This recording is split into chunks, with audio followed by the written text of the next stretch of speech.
스가랴를 통한 세 가지 권면. 스가랴를 통한 세 가지 권면. 오늘부터 스가랴서를 강해하는데요. 설교자들이 제일 어려워하는 구약의 성경 중에 하나가 스가랴라고 하는 성경책입니다.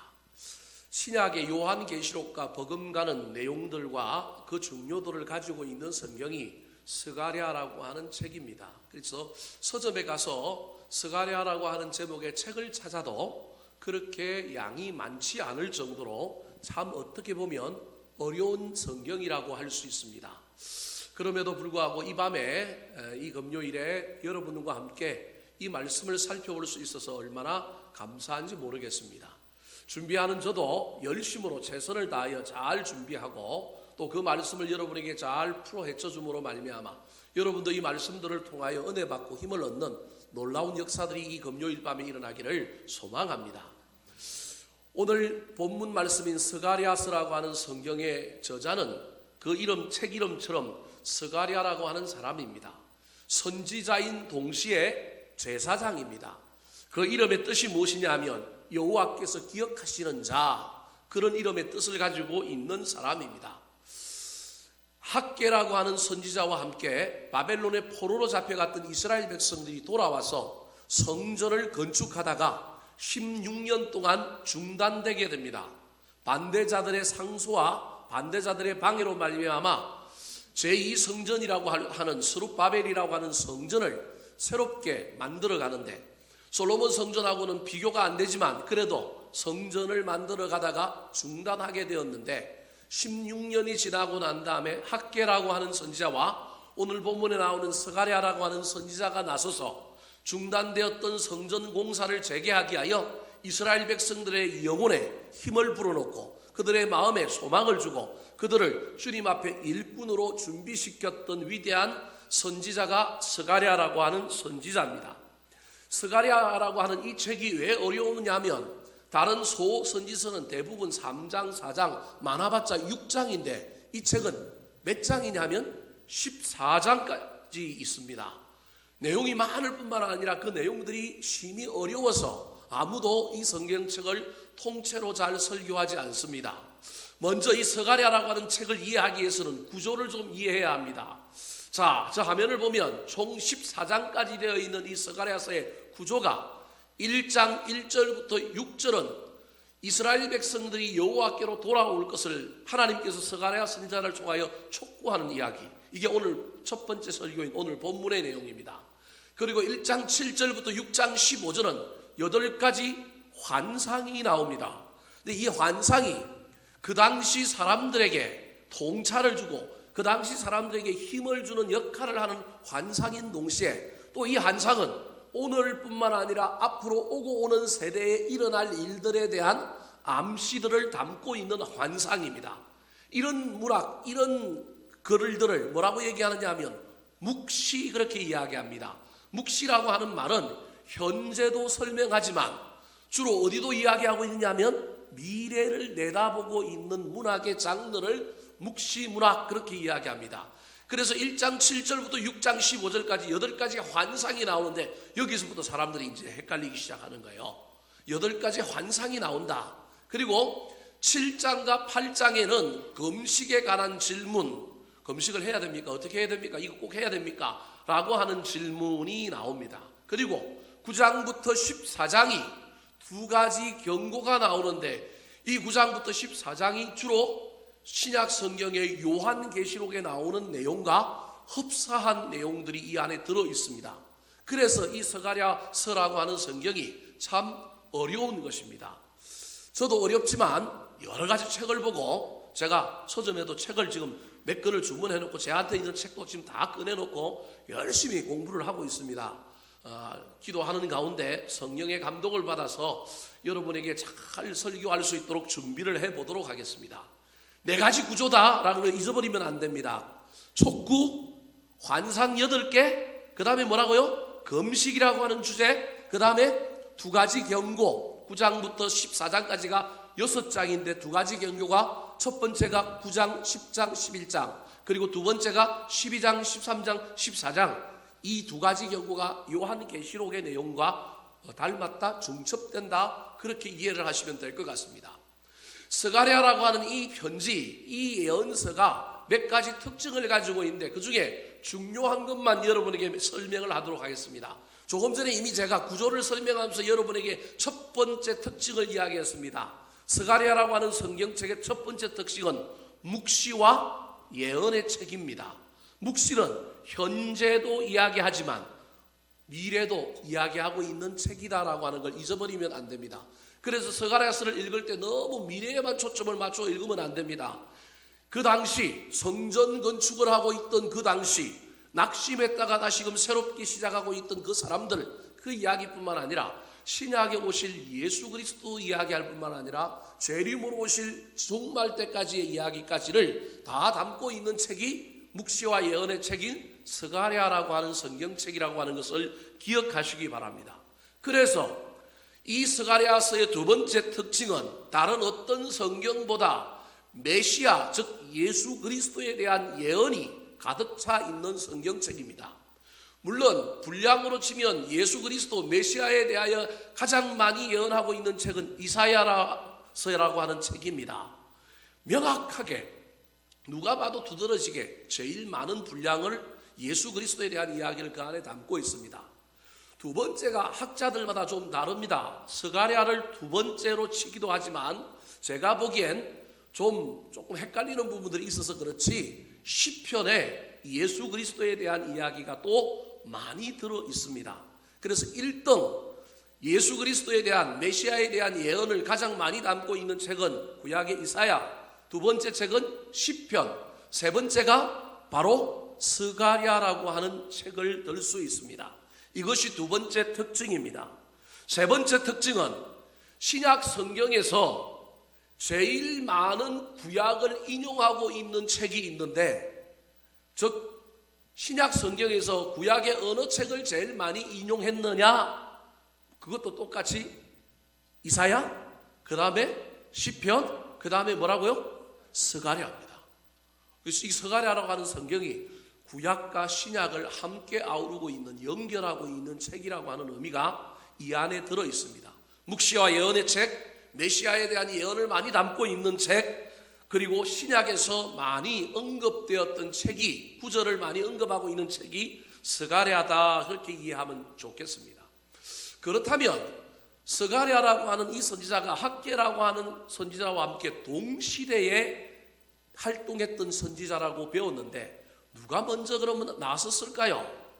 그것을 알 수 있는 표현이 오늘 본문 1절에 나옵니다. 자, 1절 말씀 같이 한번 읽어볼까요? 시작. 다리오 왕 제2년 8째 달에 여호와의 말씀이 이도의 손자 베랴가의 아들 선지자 스가랴에게 임하니라 이르시되. 자, 누가 먼저 활동을 시작했는가? 두 선지자가 동시대의 인물인데, 저기 스가랴는 다리오 왕 제2년 8월 달, 우리나라 달력으로 8월은 아니지만 일단 알기 쉽게 8월 달에 활동을 시작했어요. 그러면 학개라고 하는 선지자가 언제 활동을 했는지를 알면 되잖아요. 자, 화면은 안 나오고 성경책을 앞으로 한 장만 넘기시기 바랍니다. 그러면 뭐가 나오느냐면 학개가 나옵니다. 학개. 자, 그럼 아까 다리오 왕 2년 8월이었어요. 다리오 왕 2년 8월이 스가랴 선지자의 활동 연대입니다. 자, 2장 1절, 학개 2장 1절, 우리 성경책을 보고 한번 읽어볼까요? 시작. 다리오 왕 제2년 6째 달 곧 그 달 초하루에 여호와의 말씀이 선지자 학개로 말미암아 스알데엘의 아들 유다. 여러분 2장 1절이라고 그랬는데 2장 1절. 자, 2장 1절. 몇 사람이 뻥쳐서 있었기 때문에 제가 압니다. 자, 2장 1절 시작. 7째 달 곧 그 달 21일에 여호와의 말씀이 선지자 학개에게 임하니라 이르시되. 자, 1장 1절에 보면 6째 달이에요. 2년 6월부터 학개가 활동을 시작하는 거예요. 근데 보십시오. 지금 이게 이 두 성경이 왜 이렇게 학개 다음에 스가랴서가 나오는지 여러분이 이해를 해야 돼요. 스가랴서만 가지고 이해를 할 수 없어요. 스가랴서를 이해하려면 학개라고 하는 이 편지와 함께 이해를 해야 되기 때문에 그래요. 그래서 여러분 학개라고 하는 성경책을 금요일마다 우리가 했던 이유가 학개 다음에 스가랴를 하는 이유가 있다니까요. 제가 바보라서 그냥 제 마음대로 이렇게 하는 게 아니고 성경을 이해할 수 있기 때문에 같이 읽어야 되는 거예요. 자, 6월 달에 다리오 왕 제2년 6월 달에 학개가 먼저 활동을 시작해요. 그런데 갑자기 스가랴라고 하는 선지자가 학계라고 하는 선지자 활동에 끼어들어요. 언제 끼어들었냐면 2장 1절에 보니까, 학계 2장 1절에 보니까 7월 달에 학계가 설교를, 두 번째 설교를 하는데, 우리 이미 학계서에서 배웠지만 두 번째 설교의 내용은 뭐냐면, 첫 번째 설교는 뭐 하라고요? 성전을 건축하라.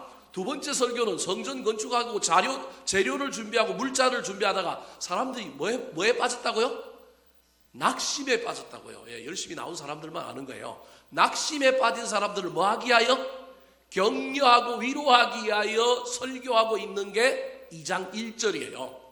학계서는 3편 또는 4편의 학계의 설교로 구성되어 있다 그랬는데, 1장이 첫 번째 설교인데 성전 건축하라고 하는 설교예요. 근데 두 번째 설교가 2장 1절인데, 이 설교는 성전을 건축하려니까 물자가 필요해서 산에 가서 나무 베어오고 돌 준비하고 이런 일을 하다가 사람들이 지쳐버린 거예요. 너무 힘든 거예요.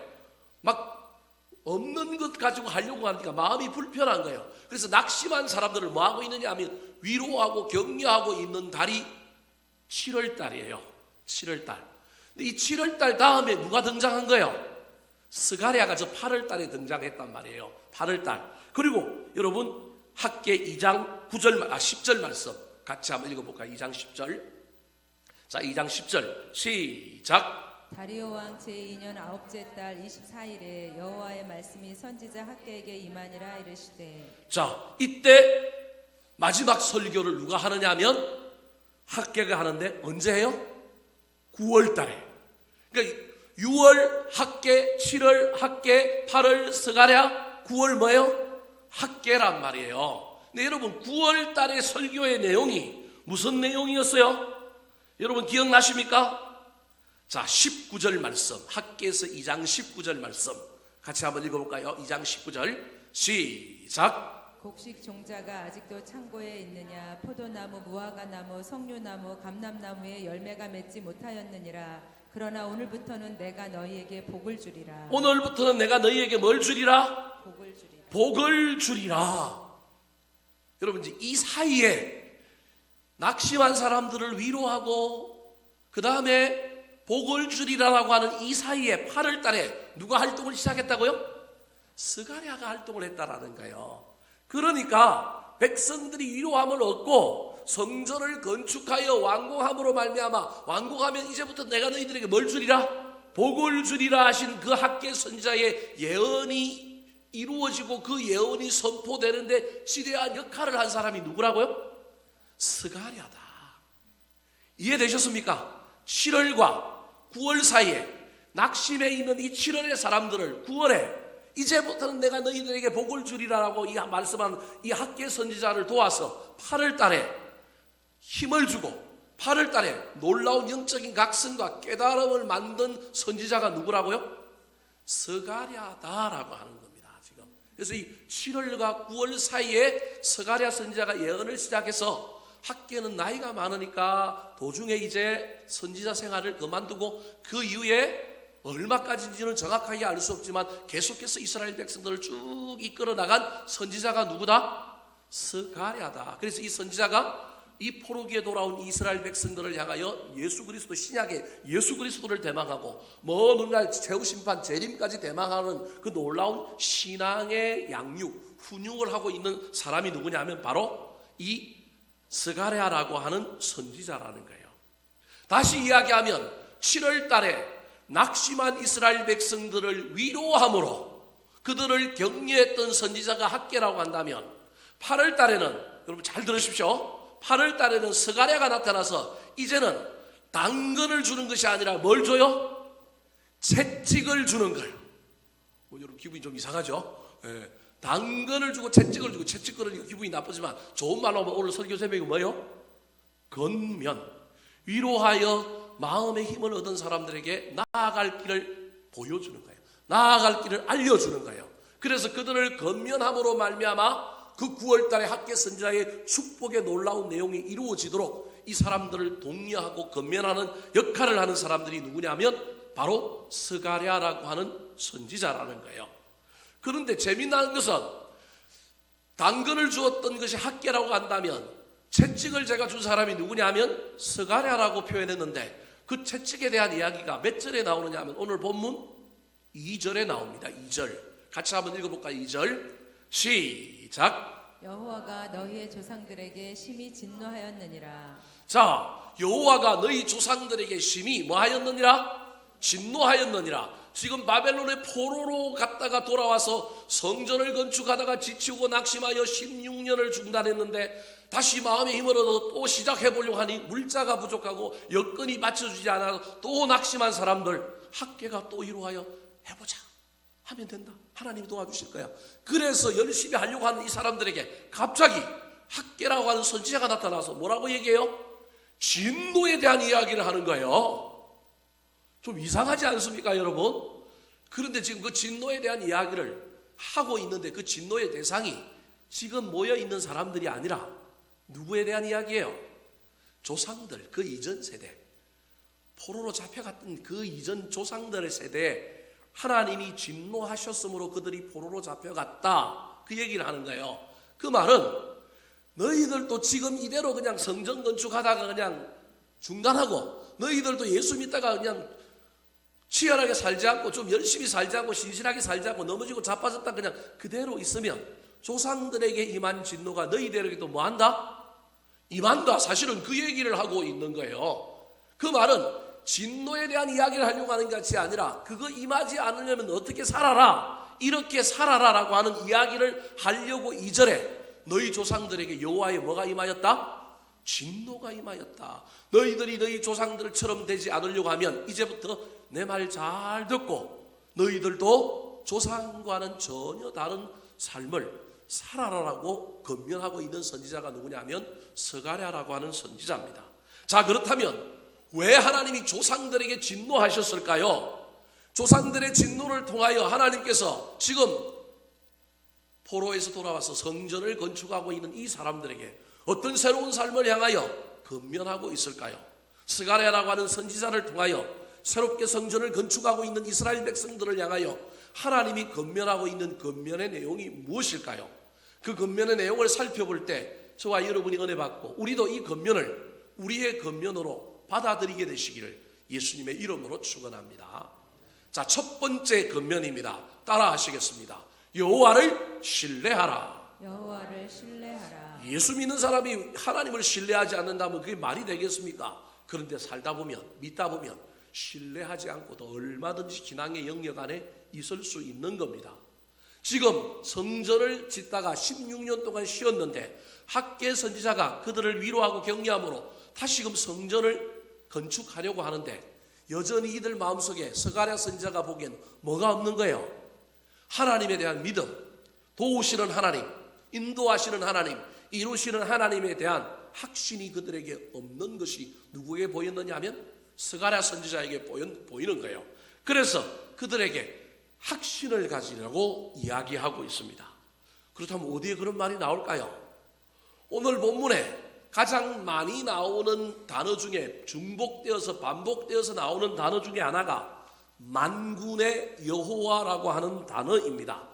오늘 본문 3절에만 3번, 4절과 6절에 한 번, 본문에 오늘 5번 나와요.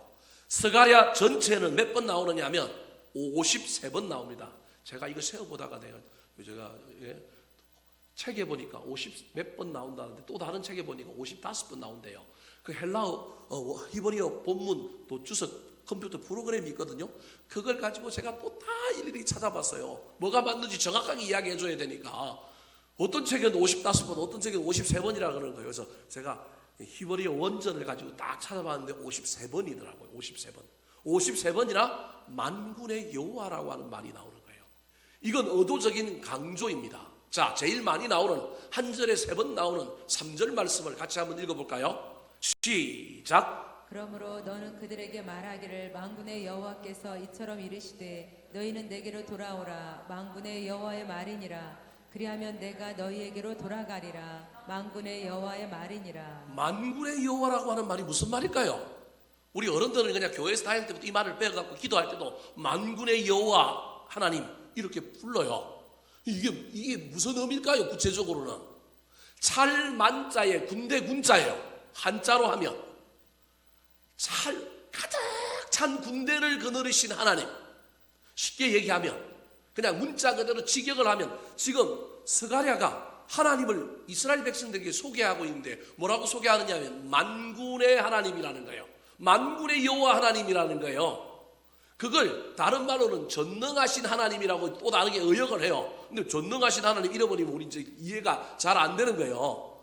만군, 찰만자의 군대 군자, 온 천지의 수많은 천사들을 가지고 하나님께서 온 세상을 뭐하고 계시는 분?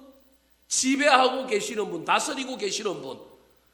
우리 각자에게도 수호천사라고 하는 천사들을 다 하나 붙여주고 섭리하시고 지구를 운행하시고 우주 삼라만상을 전부 운행하시며 섭리하시는 하나님. 다르게 얘기하면 만물의 지배자, 다르게 얘기하면 온 세상의 주인.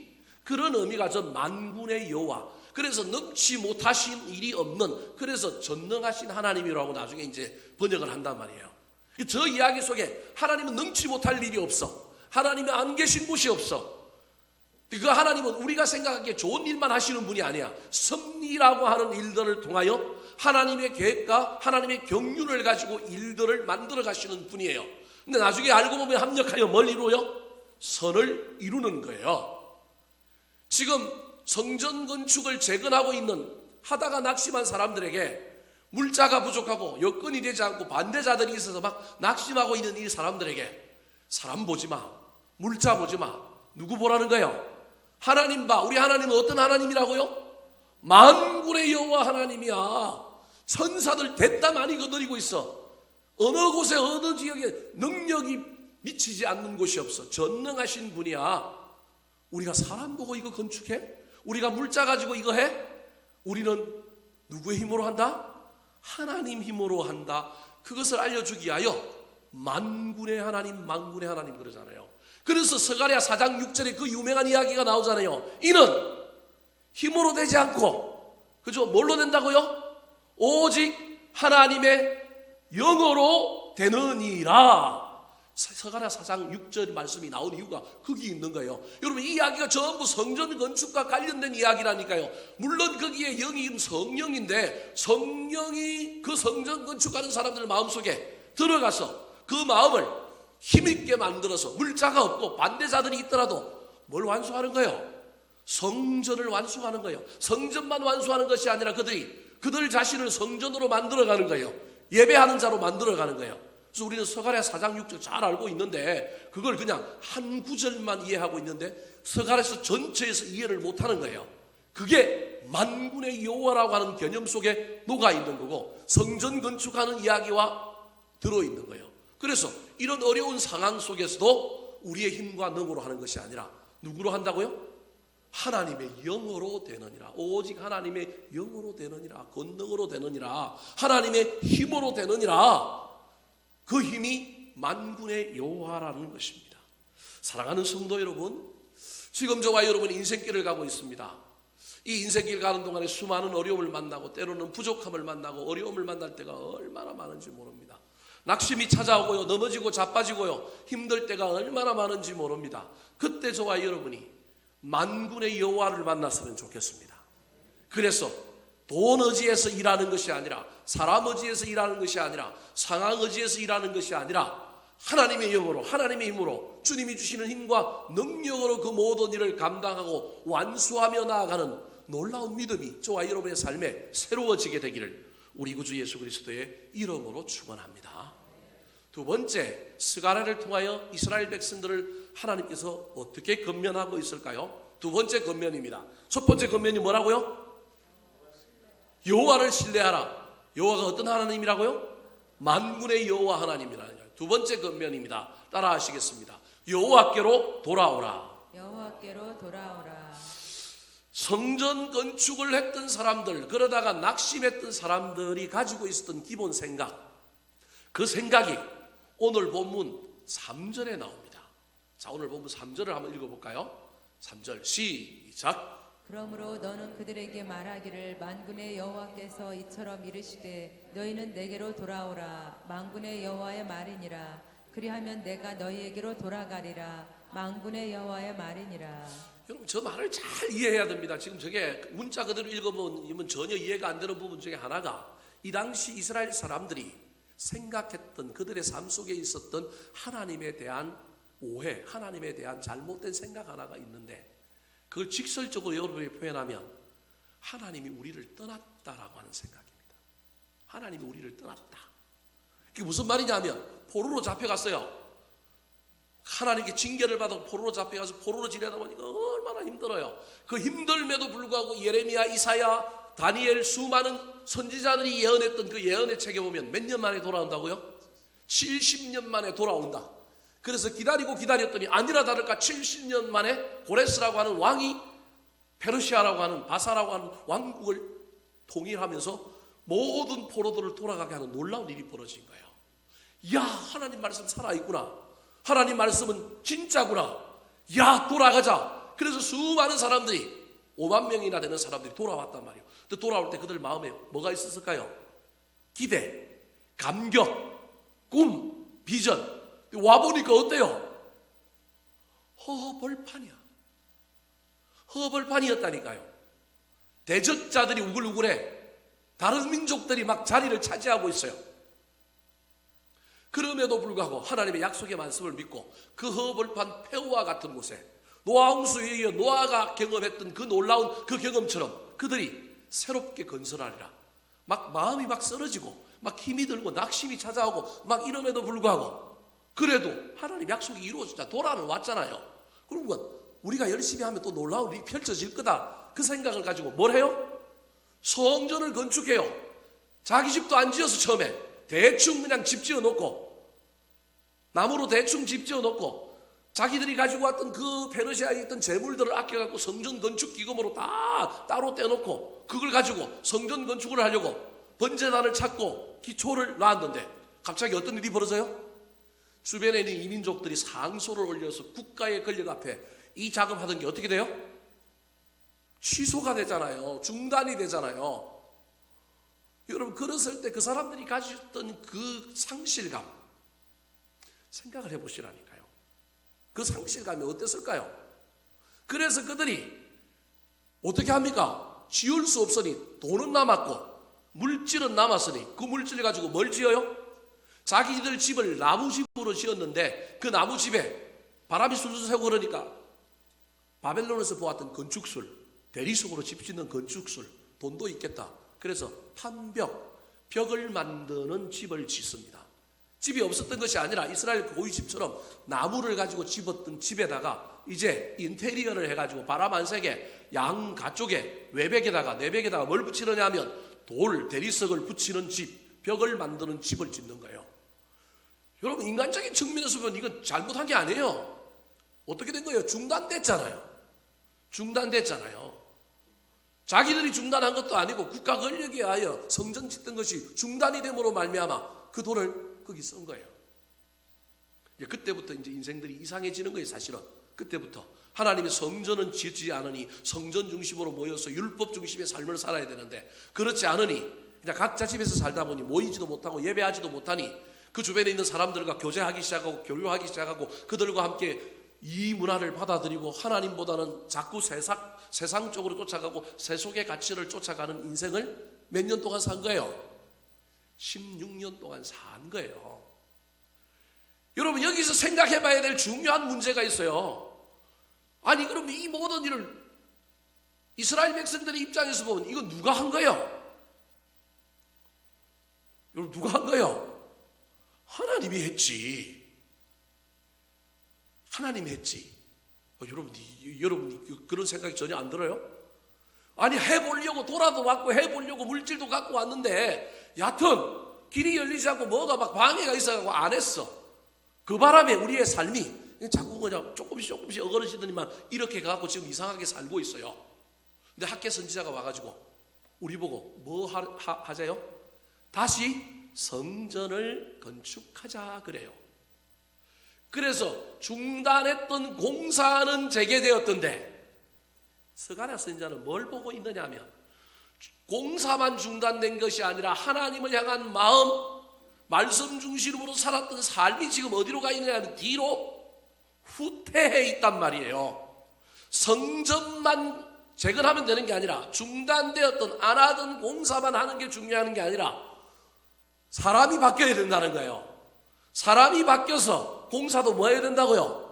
같이 해야 된다는 거예요. 공사하자라고 격려한 사람은 누구라고요? 학계.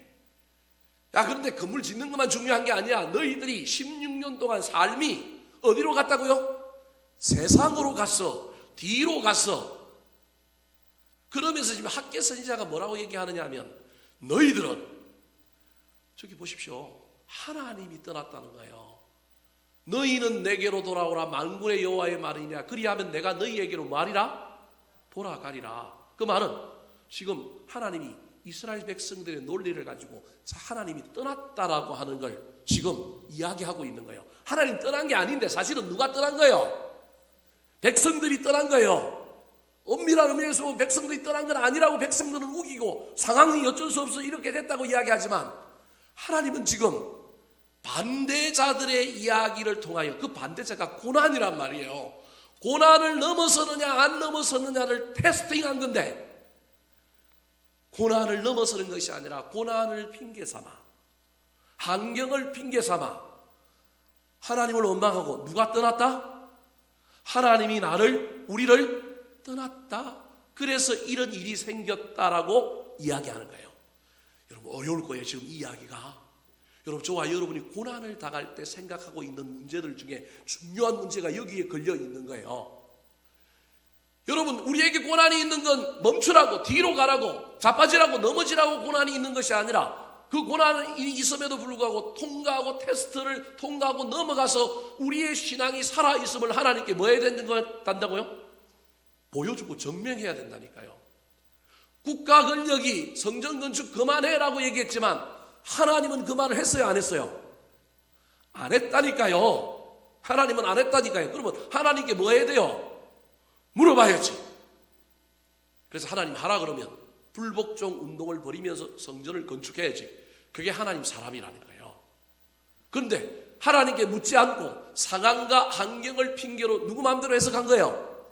내 마음대로 해석했다니까. 여러분 이게 고난을 대하는 저와 여러분의 태도라니까요. 물론 고난이 힘들어요. 어려우니까 우리는 상황의 지배를 받을 수밖에 없는 연약한 인간이기 때문에 그럴 수 있어요. 근데 보십시오. 학계가 와가지고 국가가 재건하라고 말했어요 안 했어요? 안 했잖아요. 그런데 학계는 뭐라고 얘기해요? 재건하자.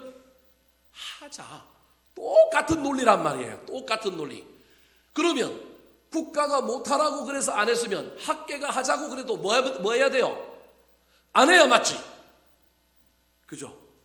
국가의 권력을 누구의 뜻으로 이해했느냐? 하나님의 뜻으로 이해한 거예요. 고난을 하나님의 뜻으로 이해하는 거예요. 나를 막아서는 걸 하나님의 뜻으로 이해하는 거예요. 저와 여러분이 고난을 대할 때 늘 이런 태도를 가지고 있는 거예요. 그런 태도를 가지고 있는 사람은 나도 모르는 사이에 내가 상황 때문에 환경 때문에 어쩔 수 없는 이 일을 했기 때문에 내 잘못이 아니요 하나님 잘못이요 고난 때문이요. 우리는 이렇게 이야기하지만 하나님은 네 신앙이 어디로 갔다? 뒤로 갔다. 너의 신앙이 어떻게 됐다? 무너졌다. 그래서 학계 선지자를 통하여 중단되었던 성전 건축의 마음을 불러일으켰다고 한다면 이 고난의 문제 앞에 그들의 신앙의 문제를 정확하게 보게 해주는 사람이 누구냐면 스가랴라고 하는 선지자인 거예요. 그래서 스가랴가 뭐라고 얘기하면 너희가 내게로 돌아오라 그리하면 내가 너희에게로 말이라 돌아가리라. 여러분 그럼 보십시오. 여러분 잘 보십시오. 지금 하나님이 여기 있어요. 너희가 내게로 돌아오라. 그럼 뭐라고요? 내가 너희에게로 말이라 돌아가리라 이래요. 이게 무슨 말일까요? 말이 안 맞잖아요. 우리가 여기 있으니 하나님 우리한테로 오십시오. 이야기가 이렇게 되든지 하나님 거기 계십시오. 우리가 거기 갈 테니까 여호와 너희가 내게로 돌아오라. 나 있는 곳으로 오라 그래야 되는데 그리하면 내가 너희에게로 말이라 돌아가리라는 거예요. 여러분 이 이야기가 뭘까요? 성전이 핵심인 거예요. 성전이 중앙에 있는데 하나님이 여기 계셨단 말이에요. 성전에 하나님이 계셨단 말이에요. 짓다가 낙심하여 누가 떠난 거예요? 백성이 떠났어요. 성전에 그때까지만 해도 누가 있었어요? 하나님이 있어서 떠나도 그들이 돌아올까 봐 다시 재건하러 올까봐 하나님은 여전히 그 자리에 뭐 했다고요? 있었어요. 근데 아무도 예배하는 이 없으니 하나님이 그 성전을 뭐 하신 거예요? 떠나신 거예요. 여러분 이해되셨습니까? 지금 이 얘기를 지금 하는 거예요. 이 얘기를 하는 거예요. 그래서 너희들 지금 어디로 돌아오라? 성전으로 돌아오라. 그럼 나도 어디로 돌아가겠다? 성전으로 돌아가겠다. 그 얘기가 저 3절이에요. 저 3절을 잘 이해하셔야 됩니다. 성전을 지을 때 너희들이 와서 짓는다고 할 때 내가 여기 있었다라는 거예요. 너희들이 중단하고 16년 동안 막 너희들이 여기 오지 않고 도망가고 떠나갔는데도 나는 여전히 하메나 너희들이 올까 기다리고 기다렸다. 그런데 아무도 안 와서 나도 떠났다. 근데 기회 한 번 더 줄게. 이게 쌍무계약이란 말이에요. 나도 기회 한 번 더 줄게. 너희들이 오면 누가 가겠다고요? 나도 가겠다. 여러분 이게 지금 하나님이 얼마나 은혜를 베푸는지 모릅니다.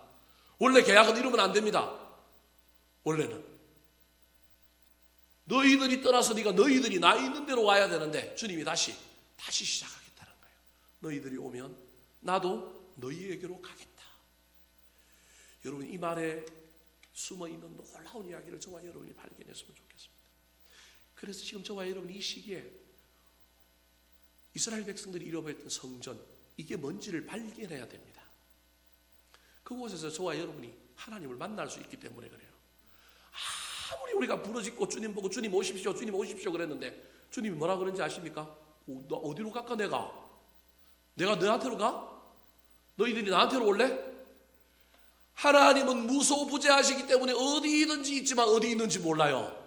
그래서 하나님께서 유한한 우리 인간을 위하여 어떠한 한 장소, 어떠한 한 일, 어떠한 한 비전, 어떠한 한 곳에서 만나기로 우리와 약속을 하셨다니까요. 여러분 이걸 발견하지 못하면 주님 못 만난다니까요. 그 대표적인 것이 사실은 교회이긴 하지만 제가 지금 교회 이야기하려고 하는 게 아닙니다. 여러분 저와 여러분이 하나님께 부르짖고 하나님의 임재를 구하는데 그 임재를 구하는 곳이 어디냐는 거예요. 주님 내 삶의 현장으로 잡고 오십시오. 저와 여러분 어쩌면 그렇게 이야기하고 있는지 모릅니다. 근데 주님이 뭐라고 얘기하느냐면 지금 스가랴서에서는 뭐라고 얘기하냐면 너랑 나랑 옛날에 합의했던 것, 너랑 나랑 옛날에 함께 꿈꾸었던 것이 뭐냐?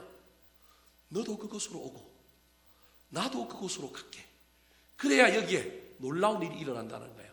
근데 지금 우리는 뭐라고 얘기하냐면 하나님 어디 계십니까? 내가 가겠습니다. 하나님 무소부재하셔서 지금 천지 만물 가운데 삼라만상 가운데 다 있어. 그럼 하나님 못 만나는 거예요 지금. 우리가 가겠다고 하지만 때로는 주님 나 있는 곳으로 오십시오. 주님 성질나서 안 오시는 거예요. 그래서 이 성전 처음에 이야기했던 첫 장소 처음 사랑의 자리, 이 자리를 저와 여러분이 기억해야 됩니다. 그래서 지금 스가랴 선지자를 통하여 이스라엘 백성들을 보고 성전 건축하는 자리에 와서 너희들이 성전 건축하는데 마음 놔두고 생각 놔두고 몸만 와서 일하지 말고 뭐도 갖고 오라고요? 마음도 갖고 오라는 거예요. 마음을 갖고 오려면 뭐가 있어야 돼요? 우리가 떠났다라고 하는 것을 인정해야 되잖아요. 그거 인정하는 게 뭐예요? 회개. 그게 회개란 말이에요. 지금 여호와께로 돌아오라. 그 말은 니들이 잘못했다는 걸 깨닫고 뭐하라? 회개해라. 이렇게 얘기하면 기분이 나쁘지만 지금 주님께서 그걸 요구하는 거예요. 여호와께로 돌아오라. 너희들이 상황 때문에 환경 때문에 외부의 어떤 일 때문에 주님께 묻지도 않고 주님이 원하시는 것이 무엇인지도 보지도 않고 너희들이 임의로 결정하고 너희들 마음대로 판단했던 것, 그걸 회개하는 것이 누구에게로 돌아오는 거라고요? 여호와께로 돌아오는 거예요. 그러면 나도 너희에게로 말이라 돌아가리라. 사랑하는 성도 여러분, 이 연말에 저와 여러분이 내가 어디에서 떨어졌는지, 어떤 일들에서 내가 하나님의 주권적인 허락을 받지 않고 내 임의로 판단하고 내 임의로 결정했던 것이 무엇인지를 잘 깨닫고 떨어진 것을 인정하면 회개가 됩니다. 근데 그냥 회개하라고 하면 회개가 안 돼요. 회개하라고 해봐요. 교회에 나오면 목사님들 회개하라고 그러는데 하도 회개하라고 그랬는데 안 하니까 요즘은 목사님들 회개하라는 말도 안 하잖아요. 그래서 회개만 이야기하면 괜히 짜증나고 괜히 힘들고 막 신앙생활 재미없고 그러잖아요. 근데 여러분, 저와 여러분이 어디에서 떨어졌는지를 깨달아야 된다니까요. 그 깨달은 것, 내가 내 임의로 판단한 것, 내가 내 임의로 결정한 것, 인간적인 측면에서는 충분히 핑계거리가 돼요. 자식, 공부, 집 사는 것, 출세하는 것, 먹고 사는 것, 충분한 핑계거리가 된다니까요. 그 내가 의도적으로 한 게 아니에요. 상황 때문에 어쩔 수 없이 밀렸단 말이에요. 근데 상황 때문에 어쩔 수 없이 밀리는 것도 누구한테 물어봐야 돼요? 기분이 좀 묘하죠? 하나님께 물어봐야 된다니까요, 여러분. 이게 신앙이라니까요, 여러분. 저와 여러분이 진짜 신앙인이라고 한다면 그런 고난과 그런 상황 가운데서도 주님께 물어봐야 돼요. 주님 어렵습니다. 눈물 납니다. 힘듭니다. 나 정말 힘듭니다. 그래도 내가 어떻게 해야 될까요? 멈출까요? 나아가야 할까요? 물어야 된다니까요. 근데 우리가 상황을 핑계로, 환경을 핑계로, 먹고 사는 문제를 핑계로, 다른 어떤 걸 핑계로 누구 마음대로 결정했다고요? 내 마음대로 결정했어요. 내 마음대로 결정해서 성공한 것도 있고요.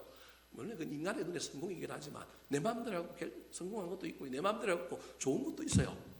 그래서 그게 하나님이 싫어하는 거였고 그게 죄였다라고 하는 걸, 그게 우리 하나님이 우리를 떠난 것의 중요한 문제였다는 걸 내가 아직 못 깨닫는 거예요. 근데 그걸 깨달으면, 그래서 내가 깨닫고 주께로 돌아가면 누구도 돌아온다고요? 여호와 하나님도 돌아온다.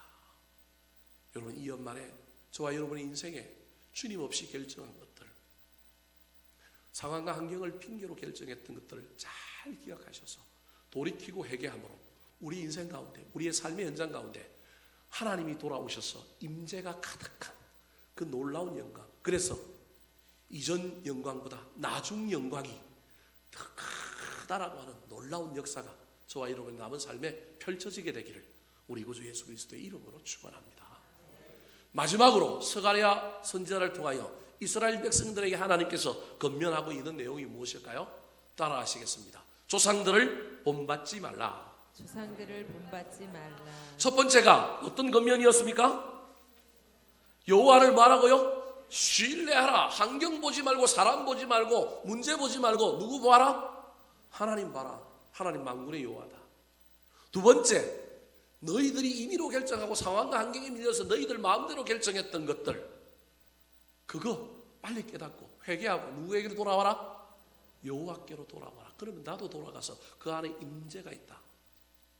세 번째, 조상들을 본받지 말라는 겁니다. 4절 말씀 같이 한번 읽어볼까요? 시작. 너희 조상들을 본받지 말라. 옛적 선지자들이 그들에게 외쳐 이르되 만군의 여호와께서 이같이 말씀하시기를 너희가 악한 길 악한 행위를 떠나서 돌아오라 하셨다 하나 그들이 듣지 아니하고 내게 귀를 기울이지 아니하였느니라. 여호와의 말이니라. 사람은요, 본대로 합니다. 내가 누구를 만났느냐, 누구랑 함께 살았느냐, 누구랑 어떤 경험을 했느냐가 얼마나 중요한지 모릅니다. 그래서 좋은 사람들 만나고요, 좋은 환경과 좋은 문화유산과 좋은 경험 속에 사는 것이 얼마나 중요한지 모릅니다. 지금 하나님이 그 이야기하는 거예요. 실패했던 조상들, 그래서 징계받아 바벨론의 포로로 잡혀갔던 그 조상들을 반면교사로 세워서 그들과는 전혀 다른 삶을 살아라. 새로운 역사를 써라. 끊어버리고 너희들은 전혀 다른 삶을 살아라. 그들은 듣지 아니하고 내게 뭐하지 아니하였다? 귀를 기울이지 아니하였다. 그러면서 조상들이 했던 그 신앙의 모든 행동을 잘 기억하여 반면교사로 삼으라는 거예요.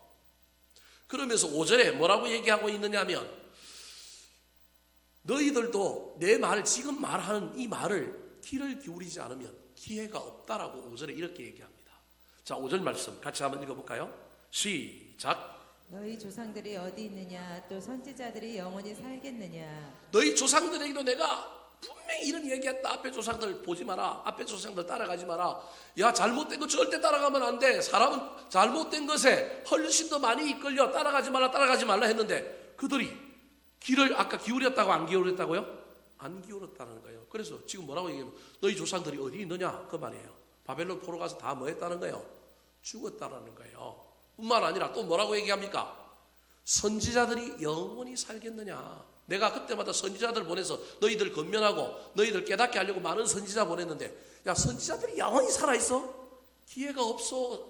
지금 스가랴 선지자 보냈잖아. 지금 학개 선지자 보냈잖아. 너희들은 그 말을 듣고 하나님 말 들어야 돼. 조상들이 했던 것, 우리 아버지가 어떻게 살았다, 우리 조상들이 어떻게 살았다, 그거 따라가면 안 된다는 거예요. 교회 안에서도 마찬가지입니다. 저와 여러분이 신앙이라고 하는 전통 속에서 앞에 신앙생활을 했던 사람들보다 저와 여러분이 좋은 면은 잘 따라가면 좋을 텐데 좋은 면은 안 따라가고 나쁜 면은 어떻게 해요? 더 잘 따라가잖아요. 한국 초대교회 신앙의 유산을 가지고 있었던 수많은 믿음의 선배들이 얼마나 멋지게 살았어요. 사람은 100% 다 옳은 일만 하고 살 수는 없습니다. 그들이 실패한 부분도 있고 넘어진 부분도 있지만 귀한 부분이 얼마나 많은지 모릅니다. 그럼 그 귀한 문화유산, 그 신앙의 유산들을 오늘 이어받아서 우리가 좀 더 거기에다 뭘 살을 더 붙이고 더 가야 되는데 그건 받아왔어요, 안 받아왔어요? 잘 안 받아왔다니까요. 잘 안 받아보고 우리 선배들 중에서도 잘못했던 것들이 있잖아요. 기복적인 것부터 시작하고 뭐 이런 것들은 그대로 받아왔고 거기에는 살을 더 붙여가고 우리는 어떻게 해요? 더 붙여가는 거예요. 그래서 지금 뭐라고 얘기하냐면 성전이 무너지고 새로운 성전이 만들어지니 사람도 새로운 사람, 속 사람이 새로운 사람 뿐만 아니라 역사도 새로운 역사를 써야 돼. 그러려면 너희들 조상들과 단절돼야 돼. 본받지 마. 미안한 이야기지만 본받지 마. 끊어버려. 그렇게 지금 이야기하고 있는 거예요. 여러분 이게 얼마나 어려운지 모릅니다. 사람은 모방의 천재지 창조하는 인간이 없어요. 여러분 절대 창조하지 않습니다. 드라마, 영화, 물론 어떤 로직에 의해서 어느 정도 창조의 부분이 있지만요. 전부 선진국에 가고 다 보고 배우고 하고 요거 갖고 붙이고 저거 갖고 붙이고 그래서 또 붙인 것 속에서 뭔가 새로운 게 나타나기도 하지만 창의적인 것이 그렇게 많지가 않습니다. 경험이 얼마나 넓으냐, 원리를 얼마나 잘 이해하고 있느냐에 따라서 모방을 어떻게 잘 만들어가느냐, 이게 우리 인간의 능력이라니까요. 베드로 사도도 말세를 내다보면서 예수 믿는 사람들이 자꾸 같은 죄에 빠져서 반복하는 걸 보며 이렇게 권면했습니다. 베드로후서 2장 22절 말씀 시작. 속담에 이르기를 개가 그 토하였던 것에 돌아가고 예, 다시 저희 된이 아니고 옛입니다. 옛 시작. 옛 속담에 이르기를 개가 그 토하였던 것에 돌아가고 돼지가 씻었다가 더러운 구덩이에 도로 누웠다 하는 말이 그들에게 응하였도다. 지금 저 베드로후서 이야기는 말세에 대한 이야기를 하고 있네요. 말세에 대한 이야기를 하면서 뭐라고 얘기하고 있냐면 옛날에 이스라엘에 속담이 이런 속담이 있다. 개가 토하였던 걸 또 먹고 돼지가 깨끗이 씻었다가도 구덩이에다가 도로 누워갖고 막 비빈다라는 거예요. 말세가 되면 모든 사람들이 이런 지경에 이른다라는 거예요. 더 죄를 쫓아가게 되고 더 나쁜 습관, 나쁜 것에 무너져서 넘어간다는 얘기를 저렇게 설명하고 있는 거예요. 우리가 얼마나 악한 것에 잘 노출되는지를 설명하는 거예요. 그래서 지금 새로운 성전을 짓는 이스라엘 백성들을 향해 스가랴 선지자를 통하여 하나님께서 뭐라고 얘기하냐면 성전 새로 지을 거야. 너희들도 무슨 사람 돼? 새 사람 돼. 조상들이 했던 것 다 끊어버려. 그리고 너희들은 조상들과 전혀 다른 새로운 역사를 써. 그렇게 말하고 있는 거예요. 제가 설교 중에 한 번씩 예를 드는 것 중에 하나가 폭력적인 가정에서 많이 자신을 때리는 아버지 밑에서 자랐던 딸이 그 아버지를 그렇게 정오하면서도 나중에 결혼 상대자 신랑감을 골랐는데 알고 보니까 누구랑 똑같은 사람을 골라요? 그 자기 아버지랑 거의 비슷한 90% 80% 비슷한 신랑감을 골라요. 안 그런 경우도 있지만 일반적으로 심리학적으로 보면 성인 아이를 깨지 못하고 그 선뿌리에서 벗어나지 못한 사람은 그렇게 그 아버지를 정오하면서도 자기 아버지랑 똑같은 사람을 잘 점검하여 걸러내지 못하고 그 사람이 좋은 사람인 줄 알고 그 사람을 딱 골랐는데 결혼해서 살아보니까 누구랑 똑같아요? 자기 아버지랑 똑같은 거예요. 이게 우리 인간의 딜레마라고 하는 거예요. 사랑하는 성도 여러분, 저와 여러분의 신앙생활에는 같은 죄에 반복하여 넘어지지 말고 특별히 앞 사람들, 특별히 우리 앞에 반면교사가 되는 신앙의 인물들뿐만 아니라 공동체 안에 우리에게 교훈을 주는 사람들을 통하여 저와 여러분이 새 역사를 쓰는 사람들이 되었으면 좋겠습니다. 끊어버릴 것을 끊어버리고 새로운 역사, 새롭게 예배하는 사람, 새롭게 신앙생활하는 아름다운 주인공들 다 되시기를 우리 구주 예수 그리스도의 이름으로 축원합니다. 한번 따라 하실까요? 스가랴를 통한 세 가지 권면. 스가랴를 통한 세 가지 권면. 여호와를 신뢰하라. 여호와를 신뢰하라. 여호와께로 돌아오라. 여호와께로 돌아오라. 조상들을 본받지 말라. 조상들을 본받지 말라. 이 시간 우리 들은 말씀 붙들고